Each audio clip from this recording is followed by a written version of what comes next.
गुजरात शहर की union council number 5 के इलाके नासर कॉलोनी, बांट, हुसैन कॉलोनी, मदीना टाउन गंदे पानी में डूब गए। मकान गिरना मामूल बन गए। अहले इलाका नकल मकानी करने पर मजबूर हैं। यहाँ सीवरेज का पानी 4 से 5 फीट खड़ा है।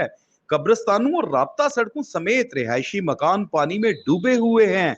गंदे पानी की निकासी समेत सफाई सुथराई का बंदोबस्त न होने के बायस ताफून और बीमारियां फैल रही हैं। डेंगू समेत हेपेटाइटिस जैसी बीमारियां भी बढ़ रही हैं। रिहायशी जिली इंतजामिया के खिलाफ सरापा एहतजाज हैं।